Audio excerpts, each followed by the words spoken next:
as the comrade who introduced me said, buckle up, because we do really live in very exciting times.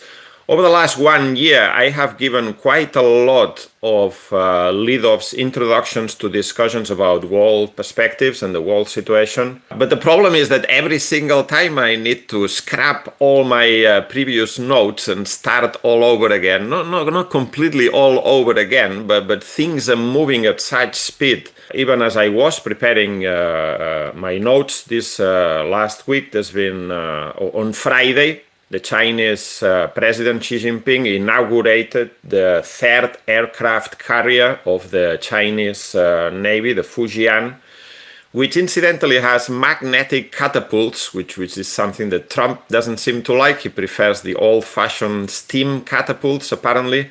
And over the last week, we've seen NVIDIA, the microchip corporation, one of the world's dominant in its sector, lose about 12% of its market value. In 1 week, $500 billion have been wiped out of its stock valuation, and this is directly related to the subject of the discussion we're going to have today. The question of the rivalry between the United States and China, in particular in the question of artificial intelligence. Advanced technology is at the center of this struggle for dominance, for world hegemony.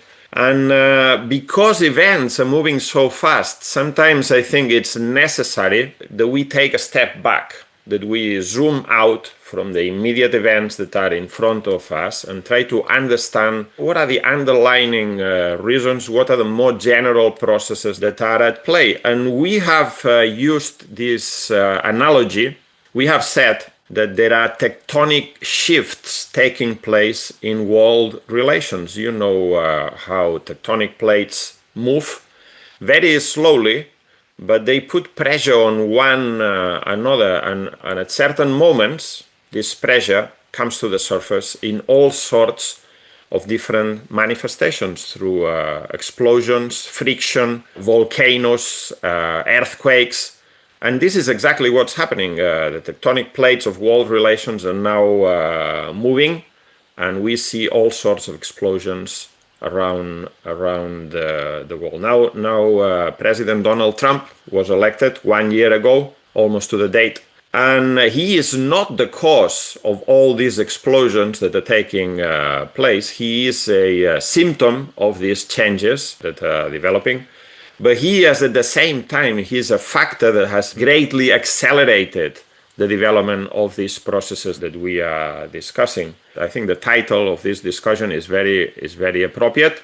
The End of the American Century and the Rise of China, rise of Chinese imperialism.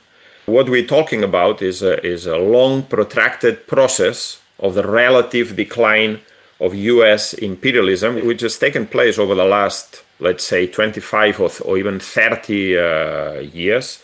And at the same time, the rise of China. The relative decline of one and the rise of another is what's leading to this major clash and is creating all these convulsions in world politics, world relations, and also the economy. I will strongly recommend comrades to read Colossus, the book by John Peterson, which describes the rise of US imperialism, going all the way back 200 or more years. But the title of the discussion talks about the American century. This is the period in which the United States became the dominant world power, the foremost imperialist power in the world, displacing a whole number of its rivals and becoming the dominant power, as I've just said. If you look back, I'm sure most of the comrades in the room are quite young, but I'm old enough to remember the first Iraq war. The first time, wasn't exactly the first time, but I remember in 1990, 1991, the United States attacked Iraq for no particular reason other than imperialist bullying and domination. But at that time, that war was carried out under a mandate by the United Nations. The United Nations Security Council which is composed of the countries that the comrades know, the big powers, they all voted in favor of this, including the Soviet Union, which still existed at the time when this resolution was voted, and China. China voted for some of these resolutions, some others did abstain. And there were only two countries at the United Nations Security Council which voted against. One was Cuba, and the other one was Yemen for different reasons. But at that time, that's kind of an example of the degree of domination that the United States had acquired after the collapse of Stalinism. The United States emerged as the only superpower, imperialist power on Earth, the world's policeman. And there was no other country could challenge its power or disagree with it. And if they did, they were bombed into submission. But the situation that we find ourselves in today is very different from that unfettered domination of US imperialism of 25 or 30 years ago. The attack on Iraq in 1990 was then followed by the invasion of Iraq 10 years later, which led to a quagmire. In the aftermath of September 11th, the United States invaded Iraq and Afghanistan, but they didn't achieve its aims. Its aims were the installation of puppet governments, compliant governments in these two countries, and the bourgeois stabilization of the region, the Middle East and Afghanistan, under the domination of U.S. imperialism. This is what was their aim, and the aim was not achieved. They were unable to stabilize these countries from an imperialist point of view. Never mind about the point of view of the masses of these countries. 1 million people were killed in Iraq in the course of this imperialist invasion. But it all ended up in tears. The United States were forced to withdraw from Afghanistan, having spent enormous amounts of money, having had a number of its own soldiers killed, and destroyed most of the country and neighboring countries in the autumn of 2021. And it's not by chance that the Russian invasion of Ukraine took place just a few months after that in February 2022. This is the world that we now live in. One world in which, yes, the United States is still the biggest or the foremost imperialist superpower on Earth, but its domination is challenged by rising powers, particularly China, and to a lesser extent, Russia. Russia, in fact, said enough is enough. For 30 years, NATO, which is an instrument of US imperialism, had been pushing eastwards, surrounding Russia, infringing on its spheres of influence and national security interest. And Russia said, we'd like to have an agreement, we'd like to have a European security architecture. And NATO, the United States and Biden continued to provoke. And it came to a point where Russian capitalism said enough is enough. And if you do not want us at the table, we will reclaim our position. So this is the situation that we live in today. And I will say that if you really want to understand the imperialism, not only from an historical point of view, but imperialism today and the relationship between the big powers, the book that you should be reading is Lenin's Imperialism. This book was written over 100 years ago, but remains perfectly valid and describes quite a lot of the features of today's situation in amazing detail. Lenin says, the basis for the division of spheres of influence is a calculation of the relative strength of those participating. And the relative strength of those participating does not change to an equal degree because of the uneven nature of capitalist development. That is to say that there are imperialist powers that develop at a faster rate. There are imperialist powers that enter into crisis. They become old imperialist powers, become a bit sclerotic. They rest on their laurels and they are challenged by new emerging imperialist powers. And I will say that this is a very precise description of what is happening today in the world with the relative decline of US imperialism and the rise of China and as I said, to a lesser extent, the rise of Russia. These countries are fighting for spheres of influence, sources of raw materials, markets, fields of investment. It's basically a geopolitical struggle for the domination of the world. This is one of the dominant features of the situation today. And we can trace this back. This is not just a military question. It's first and foremost, as Lenin explained, an economic question. The military power of countries, their reach, their ability to exercise domination over the world derives directly from the economic power, the economic strength. In 1947, the United States produced 60% of all manufacturing goods that were being produced in the world. This is an enormous amount. The territories of the United States had not been directly affected by World War II, unlike those of Europe, Asia, Japan, and so on. And so therefore it emerged unscathed and represented, as I said, 60% of the world's production of manufacturing goods. In 1960, at the peak of US imperialist domination, the United States represented 40% of the world's GDP, of all the goods and services produced in the world. In 1 year, the United States produced 40%. Now, this is no longer the case. In the year 2000, this figure had gone down to 30%, and today is around 25, 26%, depending on different ways of calculating it. This is clearly a relative decline. The most important thing is not so much the actual decline, which is significant, but is not catastrophic, but the fact that there are a number of other powers that didn't exist at that time that have now increased. And we're talking mainly about the rise of China. In 1990, at the time of the collapse of Stalinism, China represented a mere 1.8% of the world's GDP. In the year 2000, when it entered the World Trade Organization, it represented only 3.6%. This is 25 years ago. So the rise of China has taken place in a very rapid manner over a very short space of time. I am not sure that there is any other example in history of such a rapid rise of a capitalist power in terms of the amount of investment, the amount of GDP growth, the growth of productivity of labor, and so on. In the year 2010, 10 years later, China represented 9% of the world's GDP. And in the year 2024, last year for which we have figures, it represented 18% of the world's GDP. This is obviously a bit, there's different ways of calculating this. This is in terms of real US dollars. But China represents today 28% of the world's manufacturing output, while the United States represents only 17%. So China has clearly overtaken the United States, is now the biggest manufacturing nation in the planet.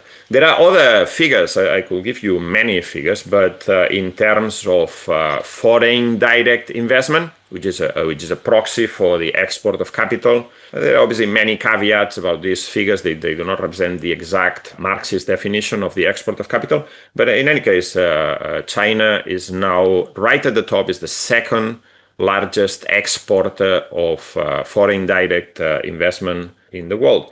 We have to be a little bit careful because what we're talking about is a relative decline of US imperialism. It is a decline, but it's a relative decline. The United States still dominates the world's finance through other means. The dollar is still the main currency for foreign exchange reserves when countries keep the money in other countries' currencies, that the main currency is still the US dollar. The main currency for world trade, but it's less so than it was in the past. But yes, the United States still dominates the world's finance capital in different ways and means. It has accumulated an enormous amount of capital, foreign direct investment stock over a long period of time, and so on. And China is still a relatively new, relatively young imperialist power. Another figure which I think is very significant from our point of view is the growth of productivity in this period of, let's say, 20, 25 years. productivity growth in China has reached 6% a year. This is phenomenal. And it's related to the massive investment in fixed capital. The Chinese economy has 40% of its GDP is investment. And this is a rate which is probably 1.5 or twice the rate in any Western capitalist country. There's a massive investment in new machinery, in new technology, research and development, and this leads to a massive, very rapid growth of the productivity of labor in China, which, as I said, has been growing by 6% a year for a prolonged period of time, 10, 15 years. In the same period, the United States productivity has been growing, but not at the same rate. It's been growing at 2.5%. The other interesting thing, this is not the feature of this discussion, but it should be mentioned that Europe's productivity of labor has completely stagnated. It's been growing less than 1%, in many cases 0%. There's no growth at all. It's lagging behind any other parts of the world. Now, having said all this, I don't think there's anyone who today disputes that China is a major power, major economic power that is challenging the United States on a whole number of sectors, particularly the most developed, advanced sectors of the economy is where this competition, where this rivalry takes place in the most acute manner, as I will explain in a minute. But having said this, it is worth asking, is a valid question to ask, how did this happen? How could a country that 25 years ago did not play a major role in the world economy become a dominant power, a dominant powerhouse in the world economy? How did they do it? And also, there's an associated question, which is important for us. Many people say, this is socialism. Because China is growing so quickly, this proves the superiority of socialism. After all, this is a political regime that's led by the Communist Party of China, calls itself socialist with market characteristics, if you may. But other people are saying no, they are building the productive forces because they are building the basis for then developing socialism. This is quite a common argument in the left that you will have seen, not only from people who are politically involved, but also the people just trying to understand this phenomena. And we need to say very clearly that China is a capitalist country. The reproduction of capital is the main driving force of that economy. The majority of the economy is in the private sector. Many of these world-class multinational companies are in the private sector, including companies like Huawei, BYD, and others that dominant in the respective sectors, with world-class companies. And the private accumulation of profit the dominates, is the motor force of the Chinese economy. There's no doubt about that. However, China is a bit peculiar from the point of view of being a capitalist economy. It's a capitalist economy in which the state plays an outsized role. Because of the way that capitalism was restored in China, the state plays an important role in the economy. And unlike a normal, if you want, capitalist free market economy, the state plays a role in the economy, which is not only just carried through monetary policy, incentives, and so on. There is a certain degree of planning. They have industrial plans, they have 5-year plans. This 5-year plans is not economic planning, but they have a number of tools through which they guide investment. They direct efforts to one particular sector that they want to be dominant or autonomous or independent on, and so on. This is a form, or there are elements of state capitalism. It is a capitalist economy, but one in which the state plays a big role. Most of the biggest banks, which are world-class banks as well, are state-owned banks, and this gives the state the ability to intervene in the economy in a much bigger way. But this is not a unique factor. If you look at the history of capitalism and capitalist development, there are other examples which have certain similarities with this one. And I would just like to mention in passing the example of South Korea. South Korea was after World War II, was a mainly backward agricultural country with many elements of backwardness. And under the domination of US imperialism, this country developed into an industrial powerhouse, which is known for its shipbuilding, car making, semiconductors, and so on. How did that happen? Well, it didn't happen through the free market competition of different companies. It happened through the state intervening in the economy. They had 5-year plans. This is a capitalist economy, but they had 5-year plans in which the state told the banks, which were private, to invest in certain sectors of the economy through these massive industrial conglomerates, the chaebols, which were private, and profits were still accumulated by the private owners and shareholders, but they had to comply with these plans. And if any of them, bankers, capitalists, investors, decided to defy the 5-year plan, they will be put in jail. So what this tells you is that, in fact, in this period of the development of capitalism is a system that already has 300 years of history.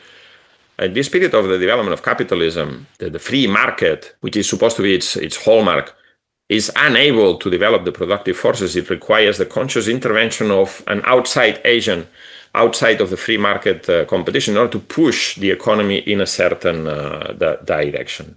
China also benefits from another feature, which is the privilege of backwardness, because China never had a very developed car industry, for instance, 25 years ago.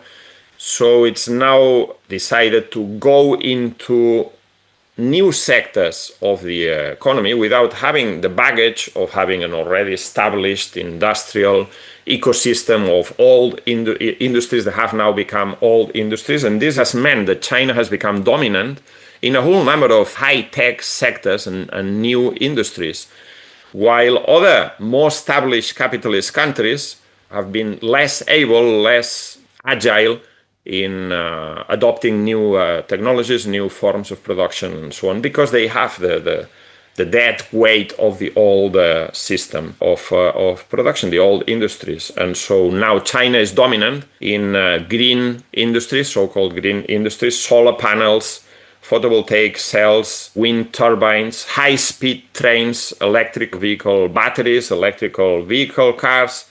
And now they're fighting over the question of AI. China is now also a country that's at the top of the league in terms of robotics.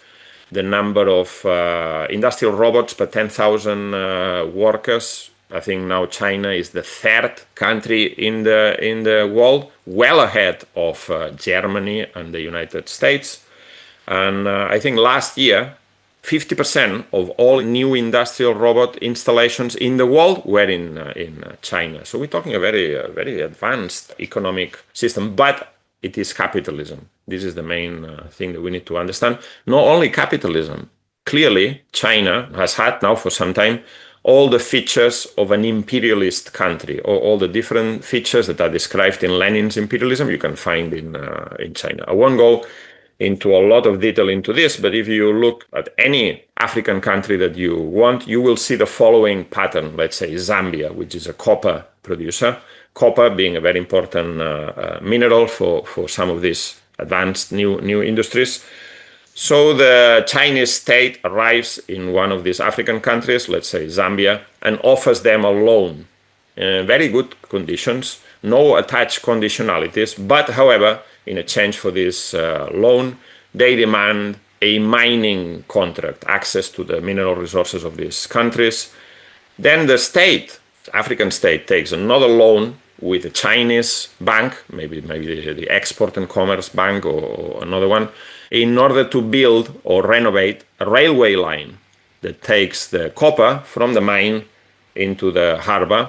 The harbor is also renovated by a Chinese company. A Chinese company builds the railway. A Chinese rolling stock company operates the railway. And at the end of the day, if this African country cannot pay back the loan it's taken from a Chinese bank, then the Chinese state, Chinese bank, will take over as collateral these infrastructure projects. This is a classic features of imperialism, much in the same way that the British built the railways in a country like Argentina, let's say, or in other parts of the world. China is looking to secure access to raw materials, sources of energy, gas, oil, and so on, access to markets, fields of investment, and geopolitical domination over certain areas of the world. And it has achieved that to a large extent all over Asia, Africa, and South America. Displacing who? Displacing the previous dominant imperialist powers, be that France and Britain, France in Central Africa, for instance, or the United States in a whole number of areas of the world, or displacing them partially at the very least. Some people say, oh yeah, but the Chinese, when they come in to these countries, they do not impose conditionalities. They're much nicer in the way they deal with these questions. And I say, well, they are the new kid on the block. They have to offer better conditions for these countries to then say, okay, well, we'll take these loans. But debt is debt, and debt will eventually be enforced, debt repayments, and many countries are now starting to find out what that means. And this has led, obviously, to a massive competition, a very fierce competition between the United States and China for world domination, which is taking place mainly through economic means, not yet military means, but just watch this space. The projection of economic power will be followed by the projection of military power to enforce the debt collection and the domination of these areas of influence, markets, and so on.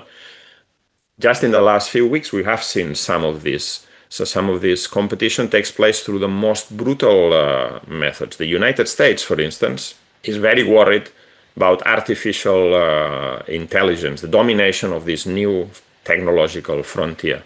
They're not very sure what artificial intelligence will be used for, but they obviously understand that this is an area that needs to be dominated as part of the future of the economy, technology, and so on.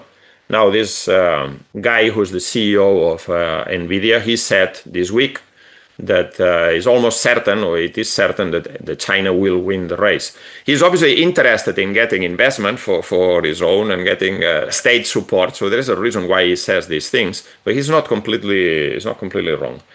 And we have seen over the last few weeks and over the last few years, extraordinary measures have been taken. I don't know if comrades know, but there is a Dutch company in Holland that was making mid-level microchips for the car industry. Things that make your car windows go up and down, control secondary aspects of the vehicle. This company used to be a Dutch company, by the way, was bought off by a Chinese company. Now in the last few weeks, the Dutch government intervened this company. Now this is a private company, remains a private company, but the Dutch state has arrogated the power to decide what they will do in Holland.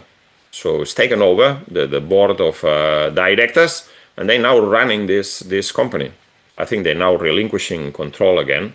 This is quite unprecedented. The United States government has bullied also another Dutch company, ASML. This is the company that makes the lithography machines, which then print the microchip semiconductors that are used in artificial intelligence and in almost everything. And there is only one company in the world, or basically one dominant company in the world that makes these machines. And they basically, the United States is bullied this company to prevent the Chinese economy from having access to these machines, so that they cannot manufacture advanced microchips, which are used in artificial intelligence systems. It has also bullied NVIDIA to great detriment to its share value, not to sell certain types of advanced microchips and GPUs to China, so that China cannot have access to the necessary tools that will give them an advantage in this AI competition. This is quite unprecedented. Never mind the open aspects of the trade war. What's been happening behind the scenes is even more brutal. This is an open war between the United States and China over the domination of this one particular sector of the economy. The conclusion that the Chinese have drawn from this is, from now on, we cannot rely on any decisive sector of the economy, any strategic sector of the economy. We have to be completely autonomous. We have to be self-reliant on all aspects. In fact, the attempt to prevent China from leaping ahead on a number of technological sectors, what is provoked is a further incentive for China to do so. And they are now leaping ahead, and in some cases going head to head with the United States on a whole number of sectors of the economy. There are still some important bottlenecks, like the access to these extreme ultraviolet lithography machines that are necessary for building the most advanced microchips. But the Chinese are being forced to find other ways and to go around these bottlenecks. For instance, instead of having more advanced microchips that they cannot manufacture, they put more microchips in one particular system, in superclusters that Huawei is developing. They improve the way in which these different microchips are communicated one with another, and through this they're being pushed forward and forward and forward. They also have the advantage of having cheaper sources of energy. All these new systems of artificial intelligence, supercomputers, and so on, they use a lot of energy and a lot of water for cooling the processes. And China is dominant in the world in terms of producing cheap energy, be that nuclear energy or clean green energy and so on. They are at the top of new installations and in terms of production. However, we need to be careful as well that we don't give this idea that China is leaping forward and this is an unstoppable movement in which it will overtake the United States. It will overtake the United States in a number of different fields, it will. But China, by virtue of being a capitalist economy, in pushing forward in a whole number of sectors, it's also developing a whole series of contradictions of its own. Amongst them, massive overproduction. If you have, for a period of 10, 15, 20 years, 40% of your GDP is investment, you're going to end up with a massive productive capacity, which is now in many sectors, steel, photovoltaic cells, and a whole number of other things. The productive capacity of China is bigger than the whole of the world's demand. Never mind what other countries are producing. So this creates massive overproduction, which expresses itself in a collapse in capacity utilization. That is, factories could be producing more, but they're producing less because there's no market for their products. And this is particularly extreme in the field of electric vehicle batteries. One figure that I've read, these figures need to be taken with a pinch of salt, but one figure that I've read is that the Chinese factories are only using 43% of their capacity, which is just crazy, really. Normal capacity utilization in times of crisis in a normal capitalist economy is, 70% or something like this. So they're using almost half of that only. They could be producing much more, but they are not. So a number of contradictions are accumulating in the Chinese economy: overproduction, misallocation of resources. But I will say that the main one is the fact that all of this is happening at a time of worldwide capitalist crisis. Capitalism worldwide is not in a period of expansion, of boom, of vigorous growth. It is in a period of, at best, stagnation. And so the growth of the Chinese economy, a large part of which is based on exports, although not so much as it was in the past, means that they're coming up against the limits of the world market. Not only this, but because of the crisis of capitalism, countries around the world have reverted to protectionism rather than the furthering of free world trade. Case in point, the policies of Trump in the United States, setting tariffs against every single other country. And therefore, this makes it more difficult for the Chinese to export their products. I would say that at certain point will become a big factor in limiting the ability of China to continue to grow, and will create big contradictions inside China. But perhaps the most important factor from our point of view is the fact that this period of massive economic growth for 15, 20 years has created an enormous working class in China. A working class that is fresh, young. Many of these people are first generation workers, highly skilled. This is not cheap labor factories. This is very advanced factories, which these workers play a very advanced role, technological, computerized, satellite, and so on. And also is a working class that doesn't have any real organizations. There are no unions in China, no unions worthy of the name. They're part of the state apparatus. And so what that means is that when the Chinese workers start to move, the only way that they will be able to move is through explosive developments of the class struggle.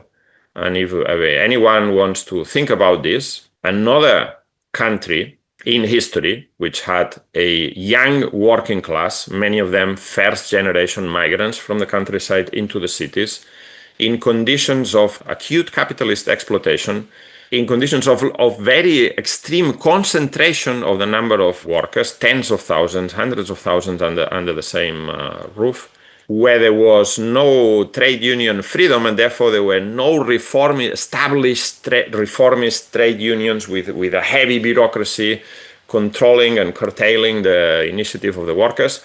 One such country like this was Russia around the time of the 1905 and the 1917 revolutions, and the consequence of that was a revolutionary movement, a workers' movement that very quickly moved to revolutionary traditions. And I think that this is the music of the future. This will be the music of the future for China. So now China is a capitalist and an imperialist country, but the emergence, the rise of China, does it play a progressive role in the world? Some people say now the world is becoming more multipolar, in the sense that there's not just one power, there's several powers. And this is progressive in some way because it allows the oppressed peoples of the world a bit more room to struggle for their liberation and so on. Oh, I will argue against that. I think that this is not the case at all. In fact, it is true that a number of countries around the world, a number of regimes, are now able to balance off one superpower against another and acquire a bit more of an independent role. We're talking about countries like maybe Saudi Arabia or Turkey, Brazil, and even India, which used to be a very close ally of the United States, has now been pushed by Trump because of its own bullying of these countries, being pushed into the arms of China or closer, in a closer alliance with China. But is this in itself in any way progressive? No, I will say it's not progressive. In fact, if you want, the fact that there is now several powers struggling for domination, struggling for areas of influence, fields of investment, and so on, creates a world that's much more unstable, where there are many regional wars, local wars, military conflicts, many of which can be traced back to this conflict between the big powers. And this is not progressive at all. And China certainly does not play a progressive role in the world. Just a few days ago, we had a small example of this, a symptomatic example of this. China gave $28 million to the Ecuadorian government to deal with the aftermath of a national strike by the peasant movement in Ecuador against the right-wing government of Noboa. And what did the Chinese do? The Chinese have very close links with the Ecuadorian government because of oil and debt. Ecuador is indebted to China to a large degree. But they gave them money, which the Noboa government, right-wing reactionary government, which has just crushed a national strike by the peasant indigenous movement, the Noboa government used this money in order to benefit and repay those who stood against the strike and with the national government. This is a complete strike-breaking role. And the Chinese don't really care about any of this. The Chinese also have very close relations with the Peruvian government. The Peruvian government is an illegitimate government that came to power in a coup, which was resisted by a movement of the peasants again, and the workers and the youth in Peru. And the government consolidated itself through killing 50 of the protesters. Nevertheless, the Chinese are neither interested nor disinterested in these questions. The only thing they're interested in is that they build a new port, deep sea harbor, in Chancay, which is cutting trading route between China and South America by 7 days.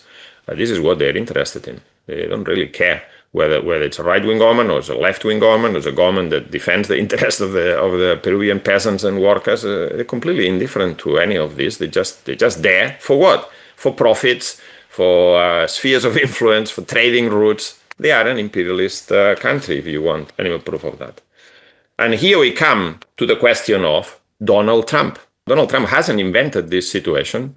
Donald Trump is just an expression of a section of the US ruling class trying to deal with these questions. When he came to power, he said that he was against forever wars, that he wanted to disengage the United States from areas of the world which are not in the national security interest of the United States. And also, he hinted that he wanted to break Russia from China. Now, one thing is wanting to do this. This is the policy he wanted to follow. It is another very different question, as he has found out, to actually implement this policy, because it's not so easy to solve any of these questions. And even though he says that he's put an end to 8 different wars, some of which I've never heard, in countries that don't even exist, like Azerbaijan, and that are not at war with each other. But nevertheless, despite all the claims, he's a very good self-publicist. But despite all his tall claims, he has not put an end to any of these wars. The most that he has achieved is a ceasefire in Gaza, ceasefire which is not really a ceasefire. The Israelis continue to bomb Gaza.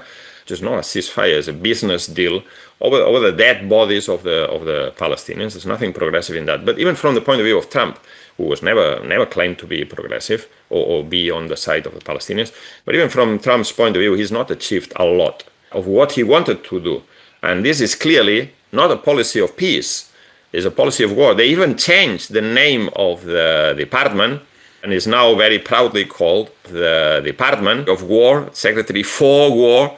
And it seems that he has been making some statements saying, yes, we're going to be strong and we're going to deal with our enemies and all of these things. He's been talking to the defense contractors and so on. And the other angle of this policy is obviously not a policy of peace. It's a policy of strengthening the United States imperialism, re-establishing the power of US imperialism, particularly in its near abroad, if you want, in its own hemisphere, in the American continent, and also reestablish its economy so that it can best deal with its main enemy, which is China. This is not something that's leading to a peaceful accord or peaceful agreement between the powers. Is just preparing for this almighty battle with China, and in the process, he's destroyed a whole series of multilateral institutions. You have to give it to him. At least he's not interested in painting any foreign military intervention in terms of democracy or human rights or anything like this, as some of his predecessors, particularly those in the Democratic Party. He's not interested in the United Nations or reaching a deal or a fig leaf for imperialist intervention. He just says it as it is. He says, look, in Greenland, there are rare earth minerals that we want, that are important for us. We're going to annex Greenland. In Panama, it's a very important trading route for United States in the world. And we are bullying the Panamanian government to kick the Chinese out of it. And he's also said he wants to annex Canada. I don't know how that will end. I wouldn't want to speculate. But it does have a certain logic, doesn't it? It's a section of the US imperialism that wants to reestablish, win back control over its own sphere of influence, but particularly in the American continent, so that it can best then project its power in this struggle with China. And we have seen this play out even in the last few weeks. Since the end of August, there's been a military build-up in the Caribbean, which is mainly aimed at Venezuela, but now also Colombia. There's threats. If you don't change your government, we'll bomb you to smithereens. And then also Brazil. The US imposed 50% tariffs on Brazil, which have very little to do with Bolsonaro. That's a secondary aspect, but it has to do with the fact that Brazil plays a key role in the BRICS, is a close ally of China. He's also helped out Argentina, where there is a right-wing reactionary government. But the reason why it's helped Argentina is also because of this, because we want to reestablish the position of United States in the continent. One of the conditionalities of this help that is given to Argentina is that they should stop the building of an astronomical observation base that the Chinese were building in Patagonia. And also that the swap line that the Chinese banks had offered Argentina a few years ago so they could pay the IMF will now be replaced by a US swap line of $20 billion US dollars. And so it's using different methods, funding, threats, tariffs, military buildup in order to say this is our backyard. This is a throwback to the Monroe Doctrine of 200 years ago. America for the Americans, that is, the American continent under the control of U.S. imperialism in the benefit of U.S. multinationals. This is what it is. And this is the type of policy that they are trying to implement. But even here there are contradictions because some of these countries, like Brazil and Argentina, Bolivia, are direct competitors of the United States in terms of the export of agricultural products to China. So there is a contradiction. You can't help these countries and at the same time help your own farmers at home. But this is all leading up to this massive trade war with China, which they now reached some sort of deal. But rather than a deal, it's more like a truce. They're delaying some of the measures by 1 year. It is an unstoppable drive towards this trade war, which is not very easy to stop. And it's also because the United States doesn't have all the cards in its hands, does it? If the United States threatens with whatever it is, 157% tariffs on Chinese goods, the Chinese then cut off access to rare earth minerals. And because the Chinese have been building up this position for a number of years, they have control. I think it's over 80 or 90% of the processing capacity of rare earth minerals in the whole world. So if they say we're not going to send you these minerals, then the defense industry and many other key industries in the United States cannot function, cannot operate without access to. So obviously China has some very strong cards in this trade war.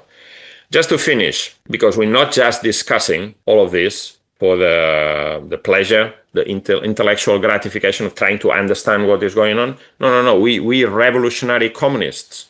We are trying to understand the world in order to transform it, in order to change it upside down, in order to change it fundamentally and to overthrow capitalism and imperialism with all the horrors, wars, suffering, and misery that are associated to this system. So what is our position in all of this? First of all, we will not make a very big mistake if we stick to the dictum of the German internationalist revolutionary Karl Liebknecht during World War I, when he said the main enemy of the working class is at home. The main enemy of the working class is at home. This means the main enemy of the US working class, your main enemy, you all sitting in this room, is the US ruling class. I'm saying this because sometimes, in the US media, there is a lot of propaganda against China and so in China and child labor and there's such an oppressive regime. And why are they telling us this? Is it because they care about the Chinese national minorities? Is it because they care about the Chinese? No, they don't. They're just using that as a way of agitating against the main enemy of US imperialism. And we need to say, you have no right, you have no moral standing to criticize anyone, be that the political regime in China or the government in Venezuela. You have no moral standing for any of this. I mean, you should be looking at yourselves. You have no qualms in supporting reactionary regimes all over the world. In fact, many of them have been installed by yourselves, particularly in Latin America. Brutal military dictatorships, reactionary military coups, and so on. The United States has no problems in being friends with Qatar and the United Arab Emirates and the Kingdom of Saudi Arabia, all of them reactionary regimes. where there's no democracy, no human rights, there's nothing. And then they turn around and they say, oh, in China, oh, in Russia, oh, in Venezuela, they're all drug cartels and so on. No. We need to be clear. The main enemy, our main enemy, is at home, the ruling class in the United States, and its imperialist bullying of other countries. At the same time, of course, we cannot have or foster any illusions that China is in any way a socialist country or a progressive player in world politics. But the task of dealing with the capitalist class and with the capitalist regime in China is the task of the Chinese workers. The task of the workers in the United States is first and foremost to fight against their own ruling class, which is still, we shouldn't forget this, still is and remains the most powerful imperialist country on earth, and therefore the most reactionary imperialist power on earth. We should never forget that when we're working out our political positions. At the end of the day, we need to look at the world situation. There's all these changes. There is all this, as I said at the beginning, tectonic shifts in world relations. There's all these conflicts. But all this, if you want, are different manifestations of the crisis of capitalism. Capitalism is a system that has come up against its limits in the nation state and the private property of the means of production. Not now, but a long time ago. And it was given a new lease of life because revolutions were not victorious 100 years ago.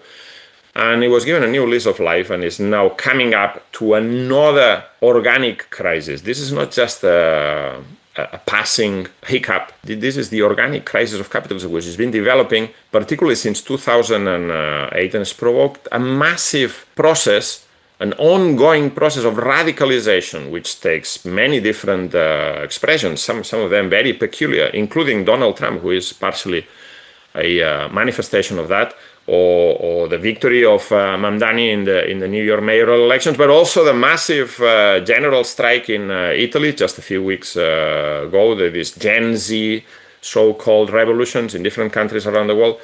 Our main task is to try to understand what is happening, try to bring out the main processes that are taking place, but with what aim? With the aim of intervening in the situation, building a revolutionary force that when big events break out in the United States, and this is not far off in time, when big events break in the United States, we can play a role, we can fight for the leadership of the working class so that we can take our class to victory once and for all. A victory for the working class in the United States will transform the whole of society everywhere in the world. And today, with all this technological, people talk about AI. As I said at the beginning, I'm not totally sure they know what AI can be used for. In the United States, particularly, there's mostly a speculative bubble. People are investing in AI, capitalists are investing in AI because shares are going up, and shares are going up because they're investing in it, but it doesn't have many practical applications, other than making silly videos and images to share on social media, it seems to me. But nevertheless, the new technologies that capitalism has developed over a period of time could be used to create a world of plenty for the whole of humanity. None of the suffering that we are witnessing has any reason to be other than the private profit motive that drives capitalism forward, this parasitical system. So this is the reason why we're having these discussions, and I am sure they will be very helpful in building such a revolutionary force that can intervene decisively in events, bring our class to victory, and put an end to this world of misery, oppression, and exploitation and poverty once and for all, and open up a world of plenty, of production for need and not for profit, where we can all live and enjoy our life to the full and develop ourselves fully as human beings, as should have been the case for a long time already. Thank you.